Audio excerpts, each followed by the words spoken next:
ಗ್ರಾಮೀಣಾಭಿವೃದ್ಧಿ ಸಚಿವ ಈಶ್ವರ್ ಖಂಡ್ರೆ ಜಿಲ್ಲಾ ಪಂಚಾಯತ್, ತಾಲೂಕ್ ಪಂಚಾಯತ್ ಹಾಗೆ ಗ್ರಾಮ ಪಂಚಾಯಿತಿಗಳ ಚುನಾವಣೆ ನಡೆಸುವ ಬಗ್ಗೆ ಮಾತನಾಡಿದ್ದಾರೆ. ಚುನಾವಣೆ ಇಲ್ಲಿವರೆಗೂ ಯಾಕೆ ಆಗಿಲ್ಲ ಅನ್ನೋ ಚರ್ಚೆ ನಡೀತಾನೆ ಇದೆ.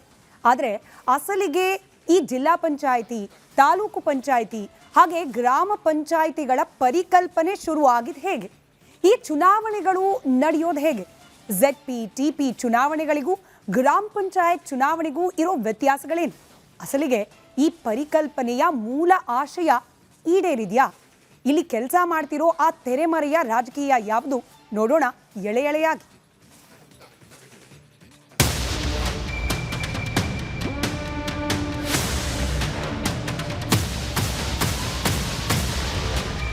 ರಾಜ್ಯದ 31 ಜಿಲ್ಲಾ ಪಂಚಾಯಿತಿಗಳಿಗೆ ಚುನಾವಣೆಯೇ ನಡೆದಿಲ್ಲ.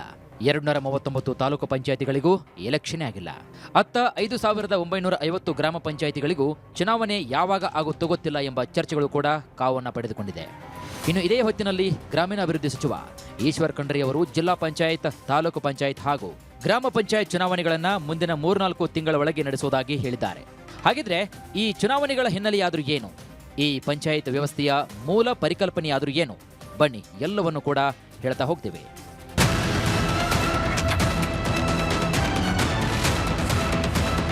ಇಡೀ ಭಾರತದ ಆತ್ಮ ಇರುವುದು ಹಳ್ಳಿಗಳಲ್ಲಿ ಎಂದಿದ್ರು ಮಹಾತ್ಮ ಗಾಂಧೀಜಿ. ಆ ಹಳ್ಳಿಗಳ ಕೈಗೆ ಅಧಿಕಾರ ನೀಡುವ ಪ್ರಜಾಪ್ರಭುತ್ವವನ್ನ ದಿಲ್ಲಿಯಲ್ಲಿ ಸಂಸತ್ತಿನಿಂದ ಹಳ್ಳಿಯ ಜಗಲಿಗೆ ತಂದು ನಿಲ್ಲಿಸಿದ ಕೀರ್ತಿ ನಮ್ಮ ಪಂಚಾಯತ್ ರಾಜ್ ವ್ಯವಸ್ಥೆಗೆ ಸಲ್ಲುತ್ತದೆ. ಈ ಜಿಲ್ಲಾ ಪಂಚಾಯತ್, ತಾಲೂಕು ಪಂಚಾಯತ್ ಹಾಗೂ ಗ್ರಾಮ ಪಂಚಾಯತ್ ಚುನಾವಣೆಗಳು ಕೇವಲ ಮತದಾನದ ಪ್ರಕ್ರಿಯೆಯಲ್ಲ.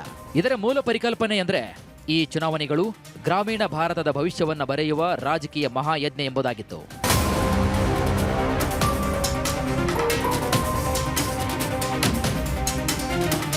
ಅಧಿಕಾರ ಎಂಬುದು ಕೇವಲ ಮೇಲಿನ ಸ್ತರದ ರಾಜಕಾರಣಿಗಳ ಸ್ವತ್ತಾಗಬಾರದು.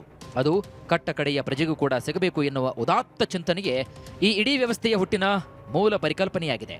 ಇನ್ನಿದರ ಕಾನೂನಿನ ಚೌಕಟ್ಟು ಮತ್ತು ಐತಿಹಾಸಿಕ ಮೂಲವನ್ನ ನೋಡ್ತಾ ಹೋಗೋಣ. ಪಂಚಾಯತ್ ರಾಜ್ ಪರಿಕಲ್ಪನೆ. ಕರ್ನಾಟಕದಲ್ಲಿ ಇದರ ಮೂಲ ಪರಿಕಲ್ಪನೆಯು 1959ರಲ್ಲಿ ಆಗಿನ ಮೈಸೂರು ರಾಜ್ಯದಲ್ಲಿ panchayat and local board act ಅಂದ್ರೆ ಗ್ರಾಮ ಪಂಚಾಯತ್ ಮತ್ತು ಸ್ಥಳೀಯ ಸರ್ಕಾರಗಳ ಕಾಯ್ದೆ ಮೂಲಕ ಪ್ರಾರಂಭವಾಯಿತು. ಇದು ಭಾರತದಲ್ಲಿ ಪಂಚಾಯತ್ ರಾಜ್ ಪ್ರಯೋಗಗಳಲ್ಲಿ ಒಂದು ಮೊದಲ ಕ್ರಮ. ಇನ್ನು ಇದಾದ ನಂತರ ಈ ಪರಿಕಲ್ಪನೆಗೆ 1979ರಲ್ಲಿ ಆಡಳಿತಾತ್ಮಕ ಮಾದರಿ ನೀಡಿದ್ದು ಅಶೋಕ್ ಮೆಹ್ತಾ ಸಮಿತಿ. ಈ ಸಮಿತಿಯ ಶಿಫಾರಸುಗಳ ಆಧಾರದ ಮೇಲೆ 1983ರಲ್ಲಿ ಅಂದಿನ ಮುಖ್ಯಮಂತ್ರಿ ರಾಮಕೃಷ್ಣ ಹೆಗಡೆ ಅವರ ನೇತೃತ್ವದಲ್ಲಿ ಅಂದಿನ ಗ್ರಾಮೀಣ ಅಭಿವೃದ್ಧಿ ಸಚಿವ ನಜೀರ್ ಸಾಬ್ ಅವರ ಕನಸಿನಂತೆ ಪಂಚಾಯತ್ ಕಾಯ್ದೆಗೆ ಅಂಗೀಕೃತವಾಯಿತು. ನಂತರ 1985ರಲ್ಲಿ ಈ ಕಾಯ್ದೆ ಜಾರಿಗೆ ಬರುತ್ತೆ. ಪರಿಣಾಮ 1987ರಲ್ಲಿ ಜಿಲ್ಲಾ ಮತ್ತು ಮಂಡಲ್ ಪಂಚಾಯಿತಿಗಳಿಗೆ ಚುನಾವಣೆಗಳು ಕೂಡ ನಡೀತವೆ. ಇನ್ನು ಇದಕ್ಕೂ ಮುಂಚೆ 1918ರಲ್ಲಿ ಮೈಸೂರು ಸರ್ಕಾರವು ಸ್ಥಳೀಯ ಬೋರ್ಡ್ಗಳ ಕಾಯ್ದೆಯನ್ನ ಜಾರಿಗೊಳಿಸಿದ್ರು. ಆಧುನಿಕ ಪಂಚಾಯತ್ ರಾಜ್ಯ ಪರಿಕಲ್ಪನೆ 1959ರಿಂದಲೇ ಬೆಳೆಯಿತು ನೋಡಿ. ಭಾರತಕ್ಕೆ ಪಂಚಾಯತ್ ರಾಜ್ ಸ್ಥಳೀಯ ಸಂಸ್ಥೆಗಳ ಒಂದು ದೊಡ್ಡ ಕೊಡುಗೆಯನ್ನು ಕೊಟ್ಟ ಕೀರ್ತಿ ಕರ್ನಾಟಕದ್ದು.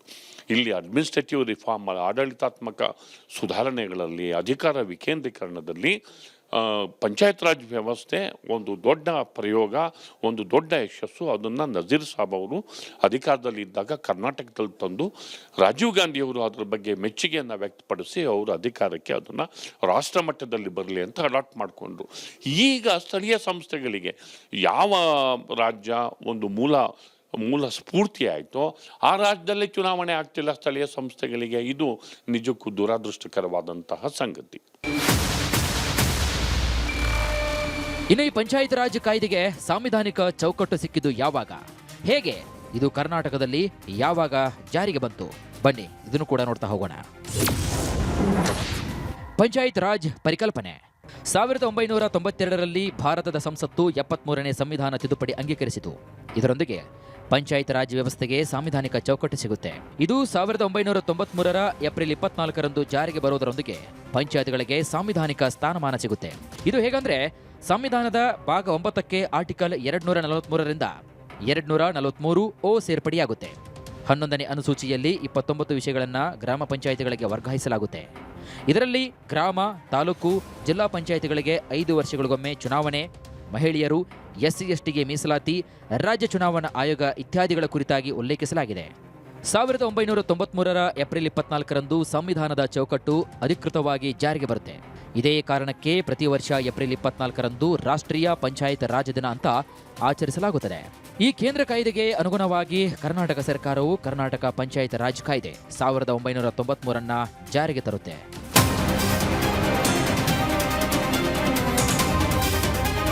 ಗ್ರಾಮ ಸ್ವರಾಜ್ಯದ ಕನಸನ್ನ ಗಾಂಧೀಜಿಯವರು ಕಂಡರು. ಅದಕ್ಕೆ ಆಡಳಿತಾತ್ಮಕ ರೂಪವನ್ನ ಅಶೋಕ್ ಮೆಹ್ತಾ ಸಮಿತಿ ಸೂಚಿಸಿತು.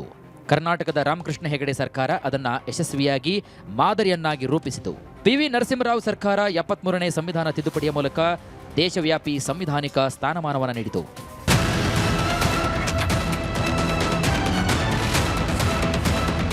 ಇನ್ನು ಈ 3 ಹಂತದ ವ್ಯವಸ್ಥೆಯ ಆಡಳಿತ ಹಾಗೂ ಚುನಾವಣಾ ವಿಧಿವಿಧಾನಗಳು ರಾಷ್ಟ್ರೀಯ ಪಕ್ಷಗಳು ಹಾಗೂ ಪ್ರಾದೇಶಿಕ ಪಕ್ಷಗಳ ಚಿಹ್ನೆಗಳೊಂದಿಗೆ ನಡೆಯುವ, ಈ ಪಕ್ಷಗಳ ಚಿಹ್ನೆ ಬಳಸದೆ ನಡೆಸುವಂತಹ ಚುನಾವಣೆ, ಚಿಹ್ನೆಗಳಿಲ್ಲದಿದ್ದರೂ ಪಕ್ಷಗಳ ಪ್ರಭಾವ ಹೇಗಿರುತ್ತೆ? ಈ ಎಲ್ಲ ಪ್ರಶ್ನೆಗಳಿಗೆ ಉತ್ತರಗಳನ್ನು ನೋಡೋಣ ಇಂದಿನ ಎಳೆ ರಾಜಕೀಯದ ಮುಂದಿನ ಎಳೆಯಲ್ಲಿ.